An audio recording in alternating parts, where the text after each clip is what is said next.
Hello, I'm Juliette Sear. Welcome to bakingmad.com. Today I'm going to show you how to make a Battenberg cake. So I'm going to show you how to bake the sponge and also how to assemble it. So I'm going to start off by just making one sponge. It's much easier to do the whole mix in a mixer. You can again do it by hand.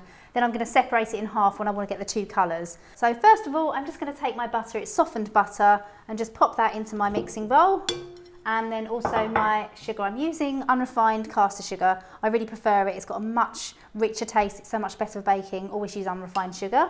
So just place that in there. I'm also going to use some Nilsen Massey vanilla bean paste. I love this because it's got all of the vanilla seeds in it and you can see it in the sponge. So now I'm going to place it on and just start off at a low speed to start with, just to incorporate that. Now add the ground almonds and mix. Then gradually add your beaten egg, a little at a time, so that it can incorporate with the sugar and butter. If it looks a bit curdled, don't be too worried about it, it'll all come together when you add the flour. Add your flour about a third at a time and mix. So I have two tins here that I've pre-lined. These are 8-inch squares. The easiest way to line your tins is just do one strip each way with some baking parchment. Just take half of the mixture out of the machine and I can make my almond half before I put it in my tin. So it's a good idea just to kind of weigh this. So I'm going to weigh in just about 800 grams, which is about half of my mixture, and leave the other 800 grams in there so then I can make that into my pink rosy flavour. I'm just going to grab my scales just to make sure. I mean, you could do it by eye, don't be too worried, but I want it to be equal because when they're in the tins I want them to kind of rise to about the same level. So I'm just going to take 800 grams out of here. So the whole mix at the moment is lovely. It's flavoured with your ground almonds and you've got your vanilla extract in there. So that's a really nice base to start with. So for this one, I'm just going to add some Nilsen Massey almond extract. About a teaspoon's perfect. A little bit more doesn't hurt. So I'm just going to incorporate all of that extract into my sponge mixture. There we go. So I'm just going to pop that into my first tin. Smells amazing. So just scrape out the whole amount. Now I've got all of my mixture in there. I'm just going to make sure that's nice and even and level. Just pushing it out to the edges of the tin. Now repeat the process, this time using Nilsen Massey rose extract, as well as a small amount of pink food colouring. Now pop your cake mix into the oven at 160 to 170 degrees fan for 20 to 30 minutes.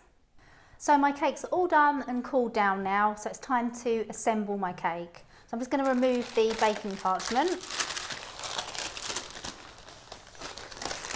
So you've got the two colours, and this is actually going to be enough to make two Battenberg. So you can freeze one part assembled, or you can assemble two and freeze one, or just eat two. So first of all, what I need to do is make them an equal thickness. So you can either do this just with a bread knife. I've actually got one of these cake levelers which are really handy, so I can kind of set them to the same height. So I'm just going to have a look at which one's slightly shallower.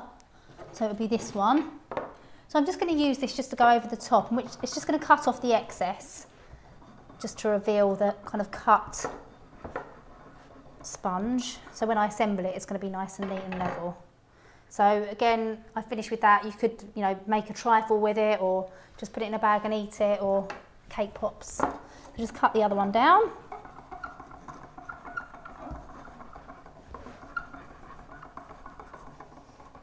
Okay. First of all, I just want to cut them in an equal size. So just put them together. That's going to make sure that they're both nice and equal. So roughly about halfway. Just going to cut down between the two sponges, and then just cut these ones in half again.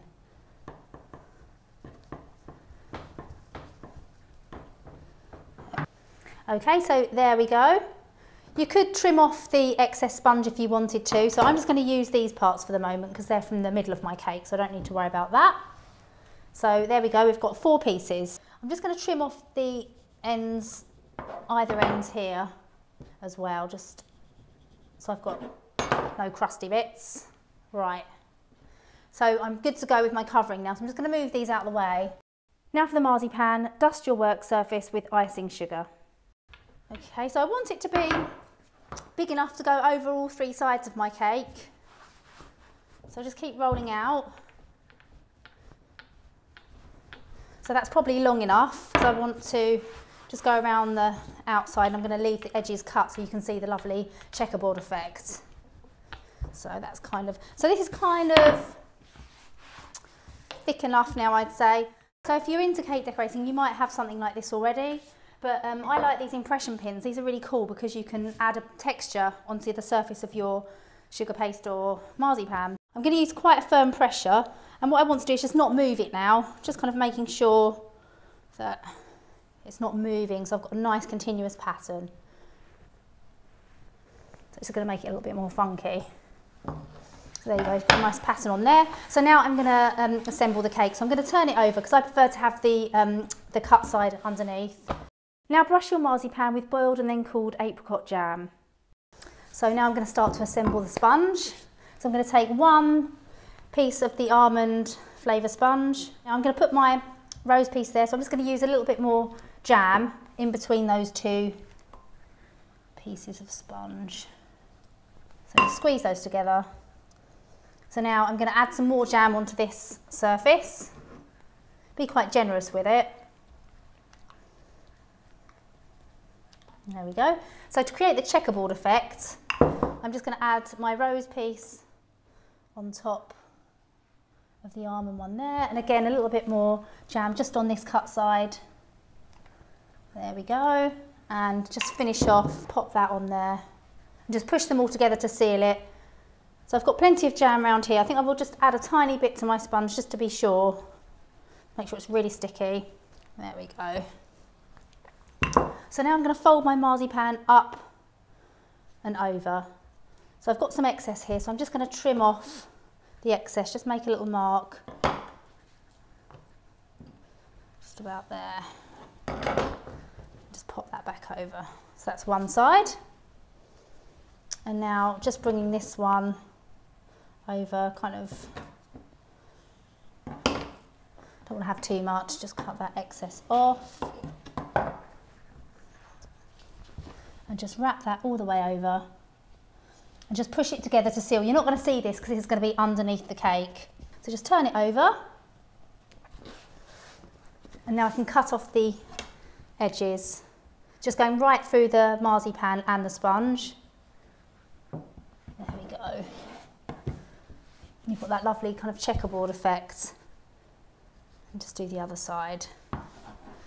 So there you have it. It's a really lovely simple Battenberg. Little bit of effect on there. I have actually got a plain one as well, just to show you. So just grab that.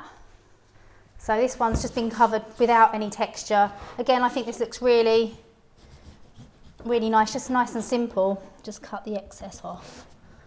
There we go. So you can do either or. So there you have it, 2 perfect, delicious Battenbergs.